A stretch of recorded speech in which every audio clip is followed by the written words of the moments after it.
biggest crash since the 2020 stock market crash. We see the dollar is under pressure Bitcoin is gaining some momentum here. because the stock market crashed. This is called crash. What does this mean for investors right now? The market now, it's so crazy right now. Like uncertainty. If you are not, protecting your account, you might take a hit People are a bit getting ahead of themselves. So just calm down. in this environment. You have to be very, very, very selective.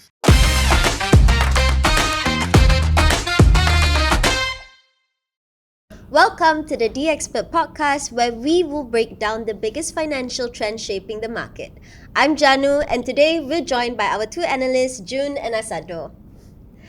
In this episode, we'll be diving into the global market chaos that followed President Trump's Liberation Day announcement, the latest developments in the US-China trade war, and the ongoing implications for companies like Apple. So let's jump right in. So, guys, we've seen markets plunge globally following President Trump's Liberation Day announcement, triggering the biggest crash since the 2020 stock market crash, which was part of a recession caused by the COVID-19 pandemic. But this time around, it seems like the chaos is driven more by politics than global health crisis, and the impact was almost immediate. With the Dow crashing 4,000 points in just 2 days, Japan's market hit the brakes, Canada took a hit, and volatility is off the charts. So, is this just the market having a short-term panic, or are we looking at something much more serious? And what does this mean for investors right now? The market now, it's so crazy right now. Like uncertainty. I just saw a chart about the uncertainty index. Weeks. Not VIX, no, that volatility index. Yeah. This is uncertainty index. Okay.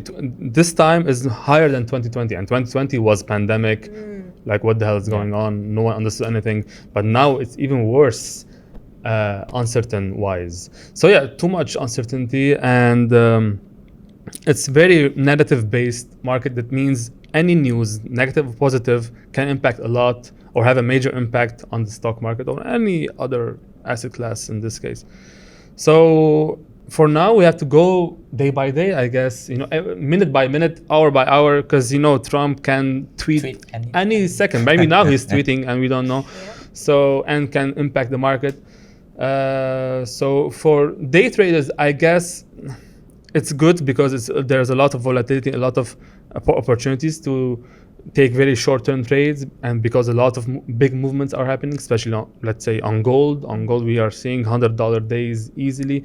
So, but long-term investors, for now, they can buy maybe at a discount, but they have to know maybe the market will fall further, and so they have to take that under consideration and invest. Whatever that Asado said is very true. If you are ever trading this market, always be very careful because, as you know, and if you ever trade Trump's first term before, Yes, wow, I learned my lesson from those years. And I also think that recently there's also a case where, when China hits back the US on the tariff, so that day, the market initially went down, and then suddenly Trump tweeted something. Okay, now it's on DJT's. Is on Social Truth. It's no longer Twitter, so it's no longer a tweet, but then it's somewhat the same thing. But there's an account on X that that comes copy from paste. Yes, exactly what he's saying on Social Truth. But anyway, it's all these sudden comments that moves the market. So if you are not, protecting your account, you might take a hit. So always be very careful with this because there's a lot of uncertainty.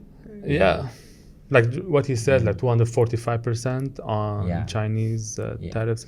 It's crazy that we don't know what's going to happen. No one knows actually what's going to happen. And we don't know if this is all a big game Trump is playing, or he's bluffing something. He's gambling with the global economy. We have no idea what's going on. So we go day by day. And just based off this question, what would be one advice that you guys each can give to investors right now because of this situation, because there is so much volatility right now? It depends on the investors, you know.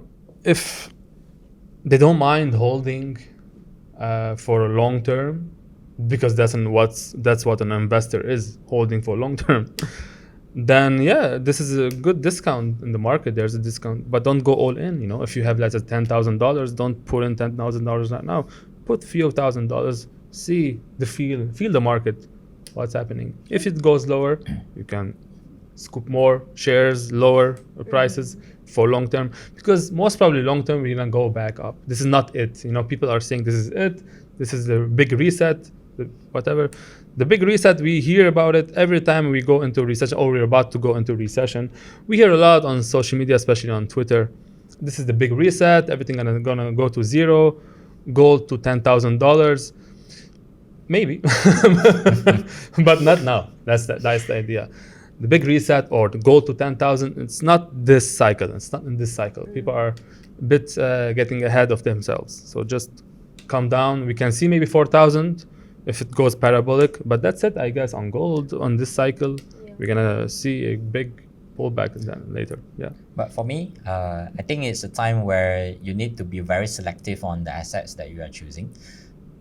For instance, as Asado say, the very bullish guy on gold since forever. Well, since 2 years, yeah. Yeah. But anyway, he's right. Yeah, gold is moving up. When uncertainty hits, gold is gonna go up, and there's a very strong trend. I think everyone sees this.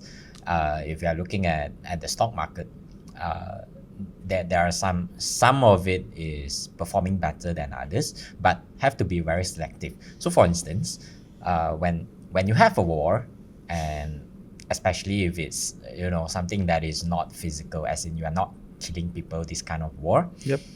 That means it's a digital war, right? In other words, cybersecurity. So if you look at the charts or even the companies that are performing better, when it comes to cybersecurity, it means technology companies. Most of them are not doing too good.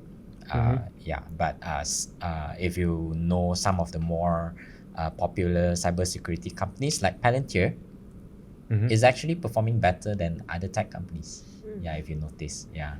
You have to be very good in stock selection in this. In this environment, you have to be very, very, very selective. It's always a given to be a good stock selector, but in this environment, you have to be even better than the average. Yes. Because your risks are being multiplied by so much. Yeah. All right, I do want to go back to the tariffs. You mentioned about the 245% tariff. Yeah. This trade war between US and China has just escalated beyond our expectation. And I just want to do like a really short recap on how things have escalated. So after Trump returned to the office in January, he already reignited tensions by raising tariffs on Chinese goods in early February. China responded with its own counter measures, and over the few weeks after, the two countries just went through this like back and forth on tariffs. And by early April, the US has pushed tariffs on China to a massive 145%. China backfired with 125% and even suspended the export of critical minerals. And the next thing we know, we're waking up to US, putting a 245% tariff on China. So at this point, it feels less like a trade dispute. It feels like an economic war at this point. So I want to know, what's your take on how we got to this level of escalation so quickly? And what does this mean for global trade, supply chains, and just generally economic stability right now? I think the market, if you look at the reaction on the day where 245%, I even got this wrong. There's so many numbers coming out. Yep. I understand. 245%. Tariff. On that day, nothing much happened on the markets. On the time where the news came out, nothing much happened. When market opens, it fell down just slightly. I think about 200 plus points on the Nasdaq, which is not as large as we would have anticipated, because that's like 100% more than the previous tariff. in other words, it means that the market don't really care anymore. It doesn't believe. It's as if it doesn't. It's not believing to Yeah. 245%. Yeah, exactly. And For and, now. And another thing is that even at 145, trades has already stopped. Like if you look at the news, Shenzhen, all the orders are cancelled. Oh, So even if you move up to 245, you move up to 400 or this point is 1,000, the same. It Yeah. doesn't matter. It it doesn't doesn't matter matter anymore Okay, because yeah. the trade has stopped. Yeah, right? exactly. So if there's no trade that is going on, the number doesn't mean anything, Makes sense. right? Yeah. So if it's continued to go up, nah. Yeah. Like Trump had this idea of before he got elected, so he knows what he's doing. It's not like Yeah. we're surprised. We are surprised maybe of the escalation between the two global superpowers and economically and everything else. So the main game is between them, China and US. The others are just like watching, more or less. It's about them, the focus is on them. Who's gonna bring the other down economically, and who's gonna win the race of either still being the world economy superpower or China. So this is the race. Yeah. So yeah, we're gonna see who's gonna win or be smarter than the other, and how to maneuver and navigate these environment. Yeah. But one thing is that ASEAN countries and China, they are forming new FTAs, and there's quite a lot of ASEAN countries are forming FTAs with European countries as well. Oh. So it looks like a lot of countries are not agreeing on this decoupling. So we'll see what happens. Yep. If the US is gonna get left out, and all the other countries forming new FTAs and move on. Yeah. Although it's between US and China, this trade war, but we can't deny that it does affect a lot of other countries as well. Like, for example, how it has affected Apple, which has relied on China as the heart of its manufacturing operations. Based off Trump's administration claims, he's saying that these tariffs will push Apple to start building iPhones in the US. But it does seem like a long shot. It doesn't seem realistic. Moving production would take years. It would Of cost course, not easy. it would cost a lot of money. It would cost billions. And the iPhone will be more expensive. Potentially triple the price of Yep. an iPhone right now. Yep. So not exactly a move that they can just do Yeah, overnight. they can't do that. Yeah, so That's why it doesn't make sense, this whole thing. Yeah. That's why maybe it's some kind of a big theater. yeah, but So, we yeah. can't deny that Apple stock has already taken a hit. You Yeah, know, of because course. of this. So how do you guys see this escalating, you know? Yeah, again, a lot of uncertainty on Apple. So Trump previously applied tariff on everything, and then suddenly he took off, the tariff on Electronics. on electronics, and then suddenly his who was that, the Commerce Secretary, Yeah, forgot- Benson, right? Yeah, I forgot the name. Yeah. So he at an interview he talked about, he said that it's part of the semiconductor tariff, and then the market turns again. Exactly. Yeah. So what was it actually? And then Trump Right. comes and says something opposite. Like Yeah. too many Yeah. misinformation or fake news, the way Trump likes to say. Yeah, exactly. It's too brutal Yeah. for investors and traders right now. Yeah. It's understandable. Yeah. But nothing lasts forever. This phase will It will end one day. and move on, and we Yeah. will likely see new highs on the stock market eventually. So it's normal, just the process. But I think right now, because when we see 245% tariff, the market doesn't really react anymore. It could have meant that we have probably seen the worst of the market. Might be. Because even if it move higher, it doesn't mean anything anymore. So in the end, it will be, just the tariff finally reflecting on the companies. We will see how harsh it will be eventually, and that will be the next phase of the pointing the direction of the markets when the actual report comes out from individual companies. Yep. Yeah, which I think we need to wait a quarter or two to determine whether it really takes a hit. But then valuation has went down. So yeah, we will see again. Yeah. All right, and it does seem like the US itself is being affected negatively. So my question is, why keep doing this if it's affecting you negatively, you know? Mhm. Yeah. Yep. As I said, maybe there's a bigger thing we don't know about. There's a bigger play. This whole manipulation for bigger cause. Obviously, the US is getting affected. Like, look at the stock market. It's down like, it felt like 20% maybe around or more a bit. I don't know, the S&P. Now it's a bit recovering, trying to recover at least. But just today, like before we started the podcast, Trump tweeted again.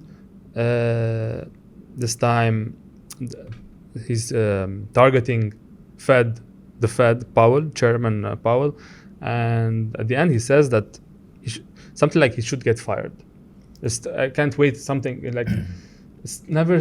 What does it? You know how he talks. Trump is never It's in funny line. the way he. Trump is never in line with Jerome Powell. Yeah. But Even he- on his first term. Oh yeah, exactly. But like all of this, maybe it's not like he wants this, but he knows the Yeah. consequence that the stock market will fall if he does this, the tariffs. But at the same time, he's relying on the Fed to cut rates, because if they cut rates, the stock market will skyrocket. Maybe short-termish, if more negative news from tariffs, we receive more negative news. But that's what he wants. He just wants to pump the stock market as much as. That's why he tweets positive things, even if there's nothing. Even in his last term, if you remember, the trade war with China again, he would tweet like, "Okay, we just got a deal with China." A great deal, whatever. Oh, and China replies, "No, we haven't done anything. There's nothing here." It's just like, yeah, it's too complicated. And so don't believe anything you hear until, as you said, it's official from like the companies. We rely on the companies Yeah. more than the government. What it says, the Because it will administration. reflect in the earnings report eventually. Whether it's good or bad is not from the tweets. Yeah. Yeah. So why is doing this? Because He knows the power of the internet. yeah, he has a point doing this. He wants a fair trade between all of the countries in the world with the United States, because right now it's unfair to them, objectively speaking. So yeah, I mean, maybe the way he's doing it, not everyone will like it, but he's just trying to do. He's gambling basically with the global economy, but he knows that the Fed will back him up if. Okay, I can't say that expression, but yeah, if things get worse, let's say. Yeah, but coming back to Apple, I think Apple is shifting their production to India. Although India has a tariff as well, it's part of diversifying, their production. And as we can see in their plans, still not going back to the US, but going to India. Yeah. Yeah. So initially they were in China, and then they went to Vietnam, and then now to India. And then India, as in the country, the government is also giving subsidies to the factories that manufacture all these parts. And we can make a comparison as to Biden's subsidies as in the CHIP Acts that we see during President Biden's era. It actually makes like the manufacturing factories, as in the construction of these manufacturing factories, is spike up very quickly as compared to when Trump was in office. Yes. So we can see that probably there will be a spike in India as well. Yeah. Okay, that's something worth watching to Yeah. find out. Yeah. Good idea. Yeah. Yeah. Yeah, and during our chat earlier before the podcast, June, you brought up something really interesting about how robots could eventually start replacing more labor-intensive jobs as a long-term solution for the US. And that brings me to the question of how it would affect the US employment rate, because we're talking about robots possibly taking our jobs. Mm-hmm. Yeah, so as we can see, a lot of factories around the world, and especially in the US, because they are very technological advanced, so the factories are getting more and more automated. In other words, if we look at Tesla, and Elon Musk is very close with the administration right now. Yeah, but anyway, the factories are getting more automated. So I saw this report by Global X, by Mirai Assets. So they have timeline here on the adoption of humanoid robots. Moving on, so back then, there was this robot called the Next Gen Atlas. It was released in 2017.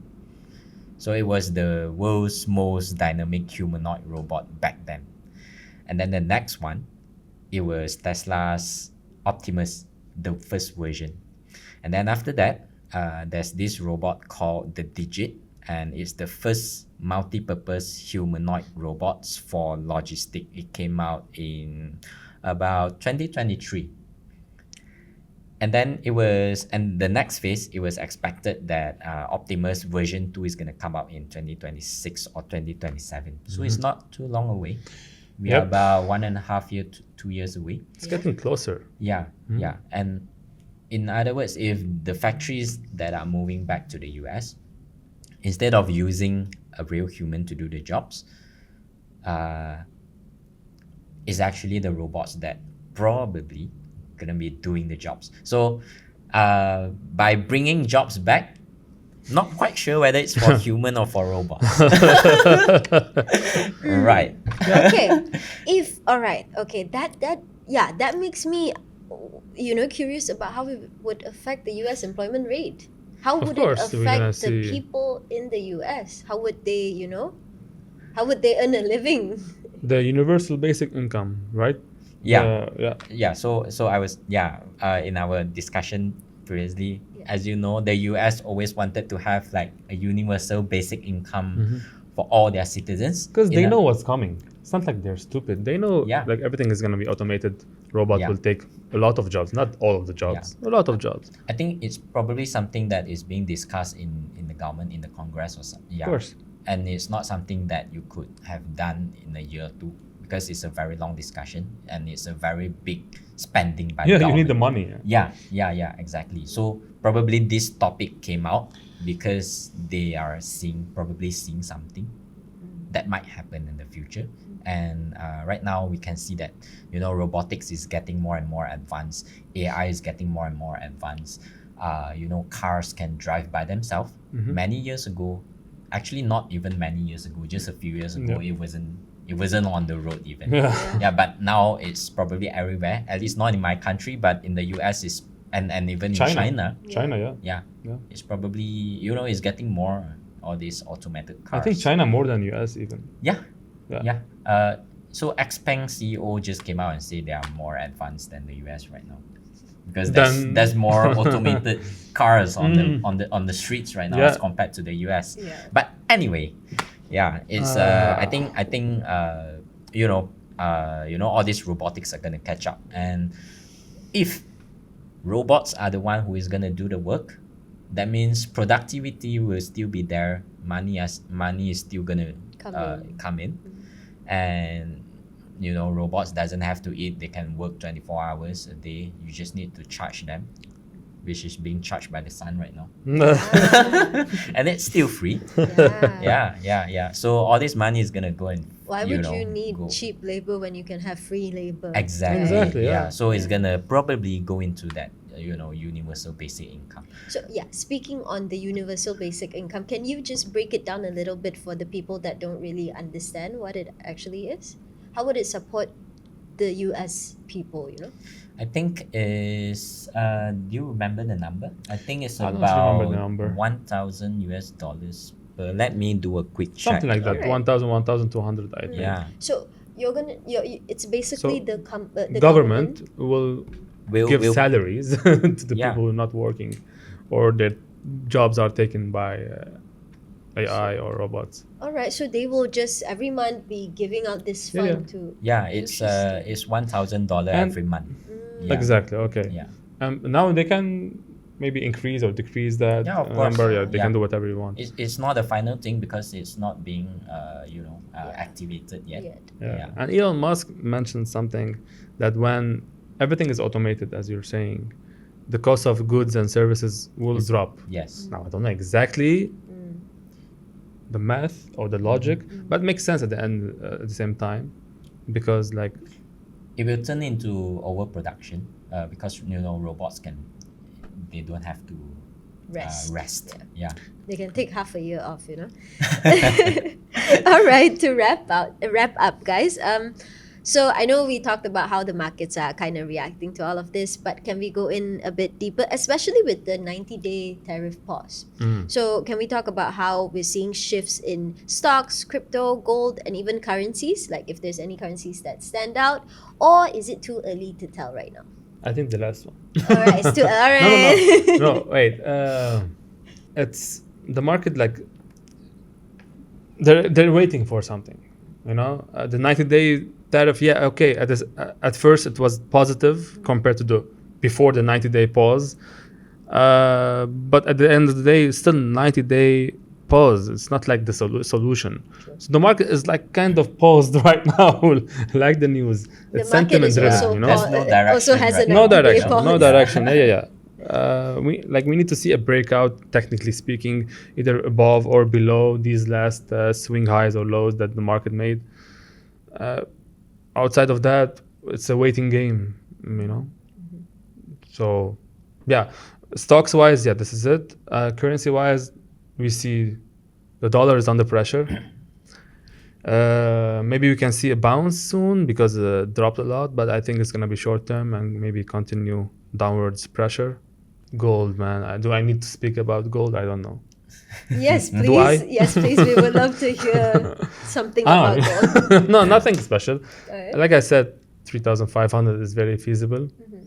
And if you notice how gold is trading, it's trading as if we are living in a hyperinflation economy, or if you look at let's say the dollar Turkish lira chart, the Turkish lira is hyperinflating kind of, and you can see how it's trading. Every day is going, like the dollar is going higher against the lira. So it's trading the same way. And if you look at the chart of the gold, and it's just going up and up. Yeah, of course it's gonna come back down. But right now it's trading every day, $50 up, $100 up, as if we are living in a really hyperinflation era. Like dollar is hyperinflating. No, it's not yet, but it's trading like that. I So think it's proving itself as a safe haven asset. Oh because yeah, for sure. You can tell just how much Everyone is they're worried. rushing they to do go. not feel secure at No. all. Yeah. The only time it went down is because of margin calls. Just to yeah, cover exactly. margin calls, and then it continues it's to liquidity. go up. It's liquidity. Yeah, they take liquidity, Exactly. continue go up. Yeah. So we might see something like this similar. But yeah, 3,500, maybe even 4,000 if it goes crazy and parabolic. I give it maybe. If there's something even worse that comes out, then probably it's gonna go to 4,000. Oh yeah, fast. if something if Yeah, the situation gets worse, yeah. for sure. Yeah. Then just stay in touch with what is going Oh, yeah. on in the news, Yeah. what Trump is putting out there. Yeah, definitely worth watching. Yeah. Yeah. And what about crypto? Because I did hear something about Bitcoin where is affected. For Bitcoin, I think we can see that there's a decoupling between it being a safe haven and a risk asset. Okay, so when the stock market dive, Bitcoin dive as With well, it, but yeah. just a tiny bit. Yeah, not Yeah. the same scale. Not the same as it would have as a risk asset.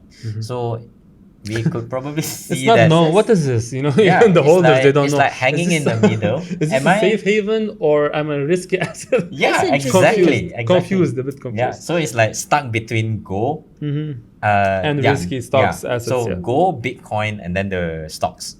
Yeah. Yeah, for so sure. it's like hanging in the middle right now. Interesting. Yeah. For sure, yes. All right. Yeah, but it's a good sign that Bitcoin is gaining some momentum here. Yeah, it didn't crash. That's a decoupling. good thing Yeah. because the stock market crashed. This is Exactly, called crash. Like if you go 20% just one way down, that's a crash. you know? Yeah. So yeah, the Bitcoin didn't do that. So it's still holding. All right, Jun, do you have anything to add on gold, currency, stocks? be very careful on your trades. Yeah, because there's a lot of uncertainty. Go for something that has a very strong trend, and be very selective on the stocks that you are trading. Yeah, and try to go with something that will benefit from this.